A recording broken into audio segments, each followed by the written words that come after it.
ನಾನು ಮಂಜುನಾಥ್ ಕಾಮತ್. ನಾನೀಗ ಕಾರ್ಕಳದ ಪೆರ್ವಾಜೆ ಕಲ್ಲೊಟ್ಟೆಯಲ್ಲಿರುವಂತಹ ಒಂದು ಪ್ರಾಕೃತಿಕ ಬನದೊಳಗಿದ್ದೇನೆ. ಸೊ ಇಲ್ಲಿಯ ನಿಮ್ಮ ನಾಗನನ್ನ ನೋಡಿದಾಗಲೇ ಪುಳಕಿತ ಆಗತ್ತೆ.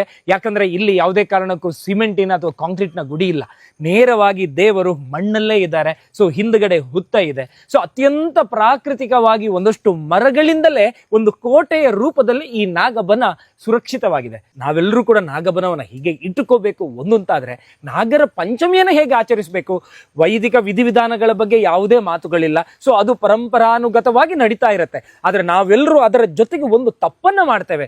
ಆ ದಿನ ಅಭಿಷೇಕಕ್ಕೆ ತಂಬಿಲಕ್ಕೆ ಹಾಲನ್ನ ತರ್ತೇವೆ, ಜೇನನ್ನ ತರ್ತೇವೆ, ಬತ್ತಿಯನ್ನ ತರ್ತೇವೆ, ಕರ್ಪೂರವನ್ನ ತರ್ತೇವೆ, ಅರಸಿನವನ್ನ ತರ್ತೇವೆ. ಯಾವುದರಲ್ಲಿ ತರ್ತೇವೆ? ಎಲ್ಲ ಪ್ಲಾಸ್ಟಿಕ್ ಚೀಲದಲ್ಲಿ ತರ್ತೇವೆ. ಸೊ ಈ ಬದಲಾವಣೆಗಳನ್ನು ನಾವೆಲ್ಲರೂ ಮಾಡಬೇಕು.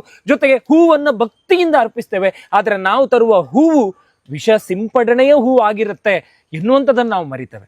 ಬನ್ನಿ, ಈ ಕುರಿತ ಒಂದು ವಿಶೇಷ ಕಾಳಜಿಯನ್ನ ಸ್ವಚ್ಛ ಕಾರ್ಕಳ ಬ್ರಿಗೇಡಿನ ಒಂದು ತಂಡ ಕಳೆದ 7 ವರ್ಷದಿಂದ ಪರಿಸರ ಪೂರಕ ಚಟುವಟಿಕೆಗಳನ್ನ ಮಾಡ್ತಾ, ಅದರಲ್ಲಿ ವಿದ್ಯಾರ್ಥಿಗಳಿದ್ದಾರೆ, ಬಿಸ್ನೆಸ್ ಮನ್ಸ್ ಇದ್ದಾರೆ, ಲಾಯರ್ಸ್ಗಳಿದ್ದಾರೆ, ವೈದ್ಯರಿದ್ದಾರೆ, ಶಿಕ್ಷಕರಿದ್ದಾರೆ. ಈ ನಮ್ಮ ಕಾರ್ಕಳದ ಯಾವ ಯಾವ ಕ್ಷೇತ್ರಗಳಲ್ಲಿದ್ದಾರೋ ಪ್ರತಿಯೊಬ್ಬರು ಜಾಯಿನ್ ಆಗ್ತಾರೆ. ಬೆಳಿಗ್ಗೆ ಎದ್ದು ಕಸವನ್ನ ಹೆಕ್ತಾರೆ ಅಥವಾ ಕೃಷಿಯನ್ನ ಮಾಡ್ತಾರೆ, ಕಾಡನ್ನ ಬೆಳೆಸುವಂತಹ ಸಂಕಲ್ಪವನ್ನ ತೊಡ್ತಾರೆ. ಅವರ ಈ ಒಂದು ಕಾಳಜಿಯನ್ನ ಕೇಳೋಣ. ಹಿಂದಿನ ಕಾಲದಲ್ಲಿ ಏನು ಪ್ರಕೃತಿಯಿಂದ ನಾವು ಪಡಿತೇವೋ ಅದನ್ನು ಪ್ರಕೃತಿಗೆ ಮತ್ತೆ ಪುನಃ ಒಪ್ಪಿಸುವಂತಹ ಒಂದು ಕಾರ್ಯಕ್ರಮಗಳಿತ್ತು. ಅದು ಹೇಗೆ ಅಂತ ಕೇಳಿದರೆ, ಈಗ ಒಂದು ಮನೆಯನ್ನು ಕಟ್ಟೋದಾದರೆ ಮಣ್ಣಿನಿಂದ, ಸುಣ್ಣದಿಂದ, ಬೆಲ್ಲದಿಂದ ಅಥವಾ ಇಟ್ಟಿಗೆಗಳಿಂದ, ಅಂದರೆ ಪ್ರಕೃತಿಯಲ್ಲಿ ಏನು ವಸ್ತುಗಳು ದೊರಕ್ತವೆ ಇದನ್ನೇ ಉಪಯೋಗಿಸಿಕೊಂಡು ಮತ್ತೆ ಪುನಃ ಆ ಮನೆ ಬಿದ್ದು ಹೋದರೂ ಕೂಡ ಮತ್ತೆ ಪುನಃ ಪ್ರಕೃತಿಗೆ ಹೋಗಿ ಸೇರ್ತದೆ. ಈ ರೀತಿಯಾದ ಒಂದು ವ್ಯವಸ್ಥೆಯಲ್ಲಿ ನಾವಿದ್ದೆವು. ಆದರೆ ಈಗಿನ ಕಾಲದಲ್ಲಿ ಹಾಗೆ ಇಲ್ಲ. ಸಿಮೆಂಟ್ ಇತ್ಯಾದಿ ಆಧುನಿಕ ಏನು ನಮ್ಮ ಆವಿಷ್ಕಾರ ಇದೆ ಇದನ್ನು ಉಪಯೋಗ ಮಾಡಿಕೊಂಡು ನಾವು ಬನ ಆಗಲಿ ಅಥವಾ ಮನೆ ಆಗಲಿ ಕಟ್ತಾ ಇದ್ದೇವೆ. ವಸ್ತುತಃ ಇದು ಪ್ರಕೃತಿಗೆ ಮಾರಕವಾಗಿರುವಂಥದ್ದು.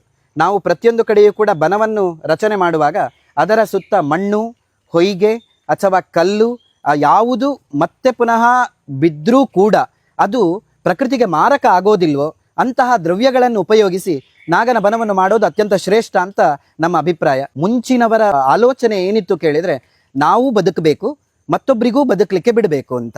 ಆದ್ರಿಂದ ಇದೊಂದು ದೊಡ್ಡ ಒಂದು ಆಲೋಚನೆ ಅವರದ್ದು. ಆದ್ರಿಂದ ಮುಂಚಿನ ಕಾಲದಲ್ಲಿ ಏನು ಮಾಡ್ತಾ ಇದ್ರು, ಪ್ರಕೃತಿಗೆ ಮಾರಕ ಆಗದಂತೆ ಇಂತಹ ಬನಗಳನ್ನು ರಚನೆ ಮಾಡೋದು ಅಂತ ಇಲ್ಲ, ಬನಗಳು ತನ್ನಿಂದ ತಾವೇ ರಚನೆ ಆದದ್ದಲ್ಲಿ ಹೋಗಿ ಅಲ್ಲಿ ನಾಗನ ಕಲ್ಲುಗಳನ್ನು, ವಿಗ್ರಹಗಳನ್ನು ಇಟ್ಟು ಅದನ್ನು ಆರಾಧನೆ ಮಾಡಿ ತನ್ಮೂಲಕ ಭಗವಂತನನ್ನು ಕಾಣ್ತಾ ಇದ್ರು. ಇಲ್ಲಿ ಪ್ರಕೃತಿಗೂ ತೊಂದರೆ ಇಲ್ಲ, ನಮ್ಮ ಆರಾಧನೆಗೂ ತೊಂದರೆ ಇಲ್ಲ, ಭಾವನೆಗೂ ತೊಂದರೆ ಇಲ್ಲ, ಭಕ್ತಿಗೂ ಅಡ್ಡಿ ಇಲ್ಲ. ಈ ರೀತಿಯಾಗಿ ಯಾವುದೇ ವಿಷಯದಲ್ಲಿ ತೊಂದರೆ ಆಗದಂತೆ ಹಿಂದಿನವರು ತುಂಬ ಕಾಳಜಿ ವಹಿಸಿ ಇಂತಹ ಬನಗಳನ್ನು ಆರಾಧನೆಗೋಸ್ಕರ ಮೀಸಲಾಗಿ